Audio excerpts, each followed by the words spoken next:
এই যে এই ছোট্ট আয়নাটার মাঝে আমি যে ছোট্ট একটা সার্কেল করেছিলাম কুশি কাটার, তো সেটা এখন দেখাবো যে কিভাবে করেছিলাম। আর এই যে এখানে আমি মেরুন কালারের একটা সুতা নিয়েছি 9 তারের। আর এখানে আমি একটা সার্কেল করে নিলাম, আর সার্কেলের ভিতরে এই যে এরকম করে দিয়ে জয়েন করে নিলাম কুশি কাটা দিয়ে। তো এখানে আমি 3টা চেন করলাম, আর এই সার্কেলের ভিতর দিয়ে আমি একটা ডাবল ক্রোশে করে নিলাম। এখন পরপর 12টা ডাবল ক্রোশে করব এই সার্কেলের ভিতরে। তো অফ ক্যামেরাতে আমি 12টা ডাবল ক্রোশে করে আসছি। তো এই যে আমার 12টা ডাবল ক্রোশে করা শেষ। এখন এই যে জয়েন করে নিব এই সামনে যে 3টা চেন করেছিলাম। তো প্রথম চেনে আমি যেরকম করে জয়েন করে দেব। এই যে দেখেন একদম প্রথম চেনেতে জয়েন করে দেব এই যে এভাবে। এখন আবার 3টা চেন করব, আর সেম একই ঘরেতে আমি আরেকটা ডাবল ক্রোশে করব। এই যে 3টা চেন করেছিলাম সেই 3টা চেনের ওই মাঝে আমি একটা ডাবল ক্রোশে করলাম। তো এখানে আমার 2টা ডাবল ক্রোশে হয়েছে। এখন আবার পরের ডাবল ক্রোশের উপরে 2টা ডাবল ক্রোশে করব। এই যে একটা করলাম, আরো একটা করব সেম একই ঘরে। আবার তার পাশে ডাবল ক্রোশের উপরে 2টা ডাবল ক্রোশে করব। এই যে একটা করলাম, আর এই যে আরো একটা করলাম। তো এখানে 2টা ডাবল ক্রোশে হয়েছে। এরকম করে প্রত্যেকটা ডাবল ক্রোশের উপরে 2টা করে ডাবল ক্রোশে করব। এই যে এখানে আমার ডাবল ক্রোশেগুলো করা শেষ। এখন একদম যে 3টা চেন করেছিলাম সেই 3টা চেনের উপরে এই যে এরকম করে জয়েন করে দেব। এখানে আমার জয়েন করে না শেষ। এই যে 3টা চেন করে নেব, আর সেম একই ঘরে আরো একটা ডাবল ক্রোশে করব।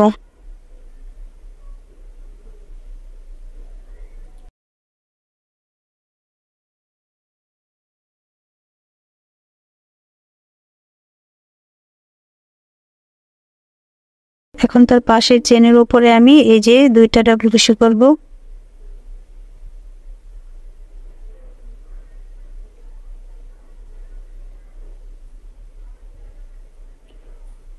প্রত্যেকটা ডাবল ক্রোশের উপরে আমি 2টা করে ডাবল ক্রোশে করছি।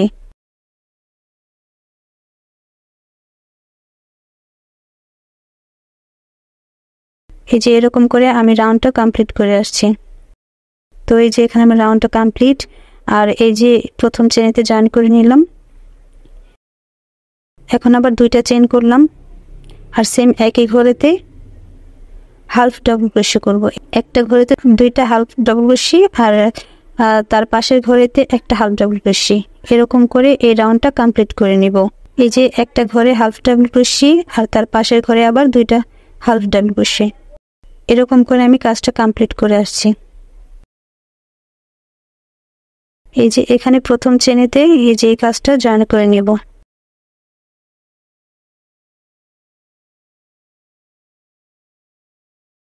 আর এখন এই যে এই সুতাটা কেটে নেব।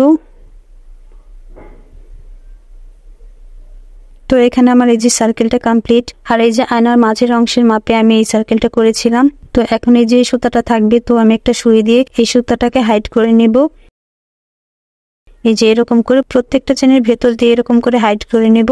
এই সার্কেলটা উল্টিয়ে একদম পিছন দিক দিয়ে সেলাই করে নেব। আর এই সুতাগুলোকে আমি কেটে নিয়ে তারপর এই যে এরকম একটা গ্লু ব্যবহার করব আমি এখানে। এই গ্লুটা মূলত এই আয়নাটাতে লাগানোর জন্য সার্কেলটা ব্যবহার করব। তো এই যে এটাকে আমি সোজা করে এরকম করে লাগিয়ে দিচ্ছি। তো এই সার্কেলের মাঝে আমি একটা ফ্লাওয়ার লাগাবো। তো আমার ইউটিউব চ্যানেলে সেটা দেওয়া থাকবে, অবশ্যই চ্যানেলটি সাবস্ক্রাইব করে পাশে থাকবেন। দেখা হবে নেক্সট ভিডিওতে। আল্লাহ হাফেজ।